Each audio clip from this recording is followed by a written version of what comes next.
রাজ্যের পশ্চিমাঞ্চলের কয়েকটি জেলার একটি গুরুত্বপূর্ণ জনজাতি হলো বাউরি। সেই বাউরিদের উন্নয়ন কল্পে 2021 সালে বাউরি কালচারাল বোর্ডে স্থাপন করেন খোদ রাজ্যের মুখ্যমন্ত্রী মমতা ব্যানার্জি। 2025-এর 4 অগস্ট ঘটা করে পুনর্নির্মাণ হয় সেই পশ্চিমবঙ্গ বাউরি কালচারাল বোর্ডের, যে বোর্ডে নবনির্বাচিত চেয়ারম্যান হিসেবে নিযুক্ত হন বাঁকুড়া শিক্ষক দীপক কুমার দুলে। ভাইস চেয়ারম্যান হিসেবে নিযুক্ত হয় পূর্ববর্তী চেয়ারম্যান দেবদাস বাউরি এবং রাম বাউরি। রাজ্য সরকার কর্তৃক নবনিযুক্ত বাউরি কালচারাল বোর্ডে এক মৃত ব্যক্তির নাম রয়েছে, যা প্রকাশ্যে আসতেই চক্ষু চড়কগাছ সকলের। সরকারের 4 প্রতিনিধি সহ 18 জনের মেম্বারের বোর্ডে একজন মৃত এবং বাকি 3 জন সিজ মেম্বার। কিভাবে গঠিত হতে পারে এই বোর্ড, তা নিয়ে বারবার উঠছে প্রশ্ন। প্রসঙ্গত, এই নবনিযুক্ত বোর্ডের নাম রয়েছে কেশব বাউরি নামে এক ব্যক্তি, যার মৃত্যু হয় 2024 সালের 20 ডিসেম্বর। বাকি 3 জন মেম্বার ধ্রুব দাস, ভাগ্যধর বাউরি এবং প্রদীপ রানা বোর্ডের পরপর 3টি মিটিংয়ে অনুপস্থিত থাকায় স্বাভাবিকভাবেই নিয়ম অনুযায়ী সিজ মেম্বার হিসেবে ঘোষণা করা হয়েছে তাদের। এইসব তথ্যের কথা স্বীকার করে নিয়ে বাউরি কালচারাল বোর্ডের নবনিযুক্ত চেয়ারম্যান দীপক কুমার দুলে জানান, আমরা পুরো বিষয়টির রাজ্যকে জানিয়েছি, এখন দেখা যাক কি সিদ্ধান্ত নেওয়া হয় সরকারের তরফে। দীপক কুমার দুলে তিনি কি বলছেন শুনব। আমাদের ওয়েস্ট বেঙ্গল বাউরি কালচারাল বোর্ডের মাননীয় মুখ্যমন্ত্রী এই 2025 সালের 4 তারিখে নতুন একটি কমিটি ফরমেশন করেছেন।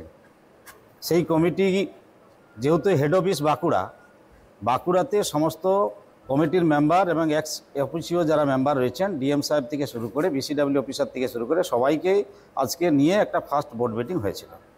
সেই বোর্ড মিটিংয়ে কয়েকজন অসুস্থতার কারণে আসতে পারেনি। আমরা 8 জন ছিলাম, বাকি এক্স অফিসিও যারা মেম্বার ছিলেন তারা সবাই ছিলেন, প্রেজেন্ট ছিলেন। তো এই প্রথম আমাদের যেটা সিদ্ধান্ত এখানে আলোচনা হলো যে আমি যেহেতু নবনিযুক্ত চেয়ারম্যান হিসাবে দায়িত্ব গ্রহণ করেছি, সেই জায়গায় আগে অ্যালটমেন্ট কত ছিল, মাননীয় মুখ্যমন্ত্রী 2021 সালে এই বোর্ড গঠন করেছিলেন প্রথম। তো সেখান থেকে এই বাউরি কমিউনিটিদের ডেভেলপ করার জন্য এই টোটাল টাকা যেটা এসছে সেই টাকাটা ইউটিলাইজ হয়েছে কিনা, কতটা বাকি আছে, আগামী দিনে কি কি প্রজেক্ট নিতে পারি, বোর্ড মিটিংয়ের মাধ্যমে আমরা সিদ্ধান্ত নিলাম যে টোটাল কমিউনিটিটাকে ডেভেলপ করার জন্য আমাদের সকলের একমত হয়ে বোর্ড মেম্বারদিকে রেজুলেশন করে নিতে হবে যে আমাদের কমিউনিটির ডেভেলপের জন্য কি কি আমরা স্কিম নিতে পারি। 18 জন তো মেম্বার রয়েছে, সেই 18 জন মেম্বারের ভিতরে একজন মেম্বার রয়েছে। হ্যাঁ, একজন মেম্বার রয়েছে, 3 জন তার ভিতরে এমনই মেম্বার আছে তারা পরপর 3টে মিটিং অ্যাটেন্ড করেনি, তারাও কিন্তু সেই মিটিংয়ে রয়েছে, তারা কি সেই মিটিংয়ে থাকতে পারে? এখন ওটা নিয়ে আলোচনা হয়েছে। যিনি মারা গেছেন সেই খবরটা প্রথম আমাদের এই বোর্ড মিটিংয়ে আমি প্রথম শুনলাম চেয়ারম্যান হিসেবে। তো তার পরিপ্রেক্ষিতে বাকি যে 3 জন অসুস্থ রয়েছেন যারা আসেননি, তাদের ক্ষেত্রে রেজুলেশন নেওয়া হলো যে পরপর যদি এই নতুন বোর্ডের মাধ্যমে যাদের নাম রয়েছে তাদের যদি এই আজের থেকে পরপর 3টা মিটিংয়ে যদি অ্যাবসেন্ট থাকে, তাহলে সেক্ষেত্রে আমরা একটা রেজুলেশন করে জানিয়ে দেবো যে ওনারা 3টা মিটিংয়ে অ্যাবসেন্ট ছিলেন।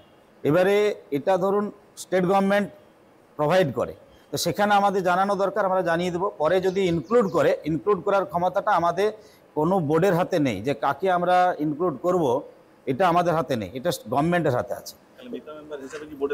না, এটা আমরা জানালাম আজকে যে নিমিত্ত আছেন সেটা আমরা রেজুলেশন করলাম, সেটা আমাদের এখান থেকে জানানো হবে, অফিসিয়ালভাবে জানানো হয়েছে।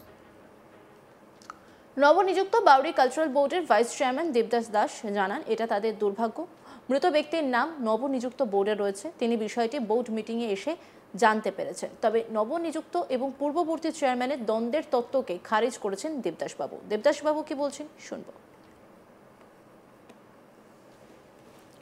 নব যে নিযুক্ত বাউরি কালচারাল বোর্ডের কমিটি, সেখানে মোট কজন মেম্বার রয়েছে? মোট আমাদের রয়েছে 14 জন। তার ভিতরে তো 3 জন মেম্বার পরপর 3টা মিটিংয়ে অ্যাবসেন্ট রয়েছেন, সে কি করে থাকে, এবং একজন মৃত মেম্বার রয়েছে, তা সত্ত্বেও তারা কিভাবে ওই বোর্ডে? দেখুন, আমাদের কালচারাল বোর্ডের যে গঠনতন্ত্র তাতে পরিষ্কারভাবে লেখা আছে যে পরপর 3টে মিটিংয়ে যদি কেউ অ্যাটেন্ড না হয় তাহলে তাদেরকে সিজ মেম্বার হিসাবে গণ্য করা হবে। আর এই বোর্ডে, গত বোর্ডে আমাদের যিনি মারা গেছেন মাননীয় কেশব বাউরি মহাশয়, তার আমরা শোক প্রস্তাব এনেছিলাম। এটা আমাদের কাছে দুর্ভাগ্য যে ওনার নামটা কিভাবে এলো। সিজ মেম্বার থাকতে পারে না কমিটিতে? দেখুন, আমরা তো হচ্ছি যে আমরা জাস্ট আমি ভাইস চেয়ারম্যান, কালকে আমাকে ফোন করে জানানো হয়েছে অফিসিয়ালিভাবে, এবং আজকে সেই বোর্ড মিটিংয়ে উপস্থিত থেকে বুঝলাম যে একজন মারা গেছে বলে, এবং তাকে আমরা জানতাম। কিন্তু এই অবস্থায় আমরা কি বলবো, এটা সম্পূর্ণ সরকারের ব্যাপার। সরকার আমাদেরকে যেভাবে নির্দেশ দেবে আমরা সেভাবে চলবো। কিন্তু তবুও বাংলার মুখ্যমন্ত্রী মমতা বন্দ্যোপাধ্যায়কে ধন্যবাদ জানাবো যে শত ব্যস্ততার মধ্য দিয়েও তিনি কালচারাল বোর্ডকে গঠন করেছেন এবং বাউরি জাতির কথা ভেবেছেন। আমাদের কাছে এটাই বড় পাওনা। মানে এই যে যারা মৃত মেম্বার তারা কমিটিতে তাদের কথাটা ইন্টিমেট করেছেন আপনারা সরকারের কাছে? না, যারা নয়, একজনই আছে, সেটা আমরা সবাই জানিছি। এবং সেই জায়গাতে আমাদের যারা বাউরি সমাজ যারা করে, বাউরি সম্প্রদায়ের সঙ্গে, বাউরি সমাজের সঙ্গে যারা যুক্ত, সেই সকল মানুষদের মধ্যে দিয়ে যদি নতুন করে আবার তাদের নাম আসে, তাহলে আমাদের আরও খুশি হব এবং বোর্ড আরও সচল হবে, এবং আগামী দিনে বাউরি জাতির মানুষের উন্নয়নমূলক কিছু আমরা কাজ করতে পারবো। উন্নয়নমূলক কাজ করতে গিয়ে পরপর মিটিংয়ে তো অ্যাটেন্ড করছে না, আরও 3 জন মেম্বার রয়েছে, তাহলে তাদের নামও কেন রেখে দেওয়া হয়েছে? তাহলে সেখানে তো উন্নয়নে কোথাও বাধা আসবে। দেখুন, এটা জবাবদিহি আমি তো করতে পারবো না। আমি এখানে জাস্ট একজন মেম্বার প্লাস ভাইস চেয়ারম্যান। এটা সম্পূর্ণভাবে সরকারি ব্যাপার। এখানে আমার বলাও শোভা পায় না। আমরা কাজ করতে এসেছি, আমরা কাজ করব।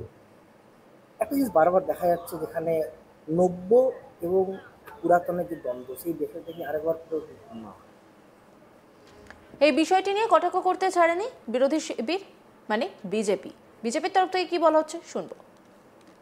দেখুন, যে বাউরি কালচারাল বোর্ডের সৃষ্টিকর্তা মাননীয় মুখ্যমন্ত্রী, যারা আমাদের জনজাতি বা পিছিয়ে পড়া জাতি আছে তাদের উন্নয়নের জন্য যেটা করা হয়েছিল, আমরা সাধুবাদ জানাই। কিন্তু ঘটনাচক্রে দেখা যাচ্ছে যে বোর্ডের মেম্বার 18 জন যে মেম্বার আছে, তার মধ্যে একজন কিন্তু মৃত, আর 3 জন আছে যারা 3টে মিটিংয়ে অ্যাবসেন্ট থাকলে তাদেরকে ক্লোজ করে দেওয়া হয়েছে।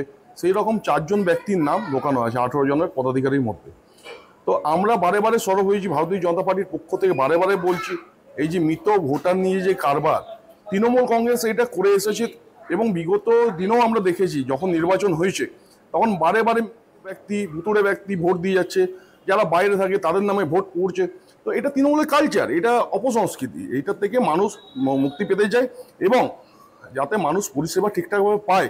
আপনাদের মনোনীত, সরকারের মনোনীত লোক রাখুন, কিন্তু তারা অন্তত জীবিত থাকুক, বা এমন কোনো ব্যক্তি থাকুক যাকে ক্লোজ না করা হয়েছে, সরকারের লোক থাক, কিন্তু তারা স্বচ্ছতা বজায় রাখুক। এবং আমরা বারে বারে দাবি করছি, এই দেখবেন এসআইআর হলে অনেক মৃত ব্যক্তি ভোটার বা যারা বাইরে থেকে রোহিঙ্গা, তারা অনেকে বাদ পড়বে। তো এটাই তৃণমূলের অপসংস্কৃতি, এর বিরুদ্ধে আমরা লড়াই করছি। 18 জনের কালচারাল বোর্ড, যেখানে 4 জন গভর্নমেন্ট অফিসিয়াল রয়েছে, সেখানে মানে প্রায় মৃত্যু হওয়ার 6 মাস পরেও সেই ব্যক্তির নাম। অন্যান্য খবরের আপডেটের জন্য অবশ্যই নজর রাখুন আজ তাক বাংলার ইউটিউব স্ট্রিমিংয়ে। লাইক, কমেন্ট, শেয়ার এবং সাবস্ক্রাইব করতে ভুলবেন না।